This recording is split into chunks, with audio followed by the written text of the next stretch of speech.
हाँ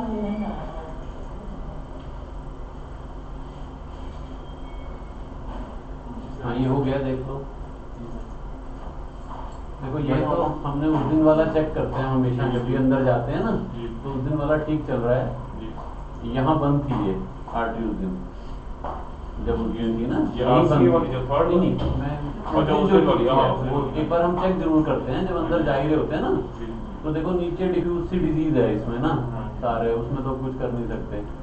राइट वाली ये थी, देखो ये यहाँ पे डिजीज थी इसमें। इसका आपने उसे मेंशन ही नहीं किया हमें ना, कुछ भी दिखाया ही नहीं। ऐसा है ना जी कि उस टाइम तो जान मतलब ऐसे था कि लटकी पड़ी थी। इसका मैंने इसका तो आप भी आज भी आपको ये बताया भाई कोई इमरजेंसी नहीं है, आप ना कराओ बाद में करा लो, ये तो वैसे वाली है। हाँ इसका कोई इमरजेंसी नहीं थी इसकी कोई, तो मैंने आपको बताया ही ना। देखो ये थी नैरो, देख रहे हो। फिर इसमें वही प्रोसेस होता है, वायर ऐसे क्रॉस करते हैं। फिर ये बैलून है, देखो पहले बैलून से खोलते हैं। ये देखो ये दो डॉट्स हैं इसमें ना, अगर आप ध्यान से देखो तो ये नस में आपको यहाँ एक डॉट दिखती है, ये काली सी हर जगह रहती है, हर बार रहती है। ये देखो ये है ना, ये कैल्शियम है इनकी आर्टरी में।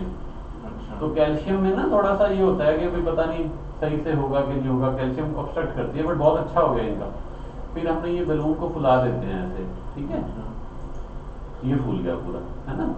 फिर उसके बाद ये स्टेंट है, ये यहाँ से लेके यहाँ तक 3x22, ठीक है। फिर इसको फुला देते हैं ऐसे, ये पूरा खुल गया। देखो अब आर्टरी वहां से पूरी खुल गई।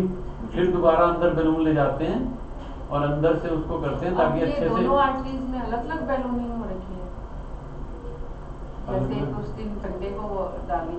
ऐसा होता है मैडम, आप कॉस्ट के लिए लगता है आदमी को कि कम से कम बैलून लगे। सुनो, जो बैलून खुल गया ना वो डस्टबिन में ही जाता है, रीयूज नहीं हो सकता, समझिए। जैसे अब इसको खोल दिया ना तो ये डस्टबिन में ही जाएगा। अगर हालांकि 25,000 का आता है, हमारे स्टाफ से गलती से गिर जाए ना खोलते हुए तो भी डस्टबिन में ही जाता है।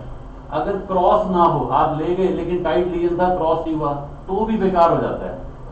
हार्ट के अंदर का मामला है, इसमें ज्यादा आप वो नहीं कर सकते, है ना। तो ये उसके बाद फिर बैलूनिंग करते हैं और ये देखो फाइनल, ठीक है। अब खुल गई, ये देखो, है ना। अब देखो आप उन आर्टरीज को अगर देखो तो ये सबसे बड़ी आर्टरी है, तो सर्कुलेशन ना इसी ने संभाल रखा है हार्ट का सारा। वो तो आगे डिजीज है, तो इसलिए इसकी काफी इंपॉर्टेंस है। बट इनको जैसे और छोटी छोटी ब्लॉकेजेस डिस्टल देखो इसमें भी नीचे जाके अब यहाँ ब्लॉकेज लगती है, तो है इनको, लेकिन इसलिए ध्यान रखना पड़ेगा बड़ा कि दवाई का, डाइट का, है ना। अल्कोहल नहीं पी सकते, स्मोक तो कर ही नहीं सकते बिल्कुल। तो ये चीजें ध्यान से चलनी पड़ेगी। मतलब प्रॉब्लम है अंदर। देखो स्टेंटिंग क्या है, अगर वैसे आप उस तरह से देखो, एक पैलिएशन ही तो है ना, कि जहां ब्लॉकेज थी वहां हमने खोल दी। ऐसा तो नहीं कि सारी ब्लॉकेज निकल गई, स्टेंट डल गया तो दोबारा नहीं हो सकती। उसके आगे पीछे ऊपर नीचे उसी के अंदर भी 5-10% चांस रहता है, उसको तो कोई नहीं रोक सकता ना। तो इसलिए ये चीज ध्यान रखने की बात है।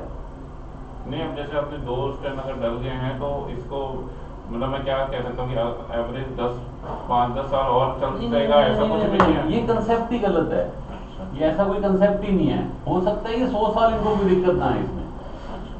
परसेंटेज वाइज हर स्टेंट में, जैसे उस दिन मैं आपको बताया था, 2% तो आज ही डर है कि थ्रोम्बस बन जाए दोबारा, बॉडी टॉलरेट ही ना करे, ठीक है। उसके अलावा 5 to 10% रीब्लॉकेज का चांस है। मैक्सिमम चांस फर्स्ट ईयर में है। मतलब आदमी कहता है जी अभी तो डले थे अभी हो गए, लेकिन मैक्सिमम चांस फर्स्ट ईयर में है। क्योंकि बॉडी देखो क्या होता है, बॉडी के लिए स्टेंट एक फॉरेन बॉडी है। Body will try to form a clot over it. अगर हमारे यहाँ गोली लग जाए, कांटा चुभ जाए, तो बॉडी उसको ग्रिप करने की कोशिश करती है। इसीलिए जो दवाइयां हैं पहले साल में ज्यादा होती हैं ब्लड थिनर। आफ्टर 1 ईयर हम एक ही ब्लड थिनर कर देते हैं, पहले साल हम 2 ब्लड थिनर देते हैं। Maximum chances of blockage first year में होते हैं। अगर आप जैसे मैं कहूँ कि किसी को 10% चांस है, जैसे मैं अप्रोक्सीमेट बता रहा हूँ आपको, तो 10 में से 7% पहले चांस में है, पहले साल में है। साल निकल गया तो बहुत कम चांस रह जाते हैं, समझिए। तो इसलिए ऐसा कुछ नहीं है कि 10 साल चल जाएंगे, हो सकता है इनको ना ब्लॉकेज आए, आपके 100 साल जिए, 100 साल ये स्टेंट ठीक चलते हैं। अच्छा, तो जो सब वही मेरा क्वेश्चन था, थोड़ा गलत हो गया। प्रिकॉशन जो है फर्स्ट ईयर सबसे ज्यादा मैक्सिमम है। Yes, first year is the most important. जैसे जैसे टाइम बीत रहा है ना, बॉडी उसको एक्सेप्ट कर रही है। फिर एक ना उसके अंदर लेयर आती है जिसको एंडोथेलियल से कहते हैं, अंदर स्किन होती है। 1 साल में ये माना गया है कि वो स्टेंट के ऊपर ग्रो कर जाती है।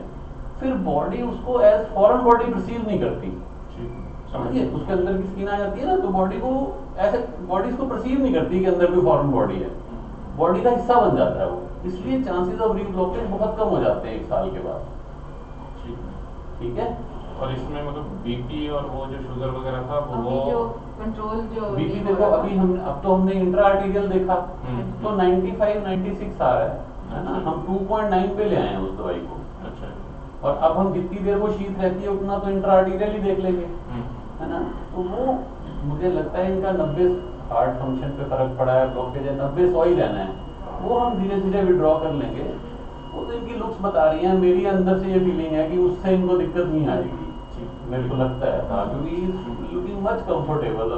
कल से आज से इम्प्रूवमेंट ही दिख रही है। आज इन्होंने इतने आराम से करा लिया, उस दिन उन्होंने इतना परेशान किया हमें कि मैं लेट नहीं सकता, मेरे को उठाओ, ये करो। बल्कि मैंने थोड़ा सा गुस्सा भी किया अंदर, तो कह रहे थे आज मत डालना। मैंने कहा जी मैं तो आपके लिए ही कर रहा था जो उस दिन कर रहा था, अभी जल्दी नहीं सर, गुस्सा ज्यादा हमारा तो सुनते नहीं, आप तो टाइम नहीं था ना। टाइम में अगर इनको संभालने करने लगते तो टाइम नहीं था, 10 मिनट हियर एंड देयर और प्रॉब्लम खड़ी हो जाती। आज बड़े कंफर्टेबली करा दिया इन्होंने। हमारे तो सुनते नहीं, आपने जितना गुस्सा करना करो। तो इसलिए अब सिर्फ ये है कि ध्यान रखें आगे। एक मैं ये आपको बातें इसलिए बता रहा हूँ, कई बार आदमी सोचता है जी स्टेंट डलवा लिए, अब हो गया, अब मैं बिल्कुल फिट हो गया, मतलब हाँ, यही था। ये फीलिंग ना आ जाए, ठीक है ना। ये तो एक ब्लॉकेज रिमूव करने वाली बात है। कचरा साफ होता है पाइप से, कोई नई पाइप नहीं लग गई, नई पाइप में भी ब्लॉकेज आ जाती है जो बाईपास से लगती है। इसलिए इस बीमारी में कभी आप ये नहीं सोच सकते कि अब मैं जी बिल्कुल ठीक हो गया। दवाई प्रॉपरली लेनी है। नहीं, गोल का है। गोल अब कहते हैं कि देखो मैंने तो अब पहले रोज पीता था, मैंने सैटरडे को सिर्फ 1 पीता हूँ, इसमें क्या तुम्हें प्रॉब्लम हो गई है? तो मैं ड्रिंक में, हाँ ड्रिंक में ये हर सैटरडे अब 1-2 पैक लेने होते, पहले रोज लेते थे। देखो चाय बड़ी काट के देखो, सबसे ज्यादा नुकसान जो होती है स्मोकिंग। अगर वो नहीं करते तो ड्रिंक, मतलब उनके सामने नहीं अपन गए, but once in a week is okay. मतलब हम देखो, मैं मना करूंगा, हम उस चीज पे इंसिस्ट ना करें जिसमें फिर इनको भी दिक्कत हो। परहेज भी वहां तक रहे जहाँ दोनों की कंसेंसस से चले, तो फिर क्योंकि सारी उम्र चलना है। तो once in a week is fine, but he should go for walk daily. वो तो वैसे ही करते हैं, बहुत चलते हैं, कुछ एक्स्ट्रा ही चलता है। अच्छा, अब ये और जो बात मैं कहने जा रहा हूँ उसको ध्यान से सुनो कि जैसे तुम्हारे चाचा हैं जी, तो it is a risk factor for you also. Family history होगी ना, इनके फादर की होती है वैसे तो, अब आपके फादर का तो टेस्ट हुआ नहीं है, तो उनमें भी चांसेस हैं, बिकॉज ये ब्रदर्स में पाई जाती है। Then you should be more careful. मैं ये नहीं कहता आपको कुछ है, but you should be more careful. Start exercising, healthy lifestyle. तो you should keep in mind कि मेरे फैमिली में है ये चीज, है ना, इसलिए ये चीज ध्यान रखनी। ठीक है। हाई बीपी तो सबको ही है, इनको भी कभी लो हो जाता है। मेरे पापा को तो काफी, वो तो मतलब 30 इयर्स हो गए ऑलमोस्ट दवाई खाते हुए, मेरे को देखते हुए हो गया ना, फादर को भी है, चाचा को भी हो गया, और आप इससे थोड़ा सा केयरफुल है। मेरे को भी केयरफुल है। मेरा हाई बीपी मतलब जितने रिस्क फैक्टर है ना, ये इंक्रीज करते हैं chances of having heart disease. ठीक है, मिल लेना आप इनसे थोड़ी देर में। ठीक है, थैंक यू सो मच।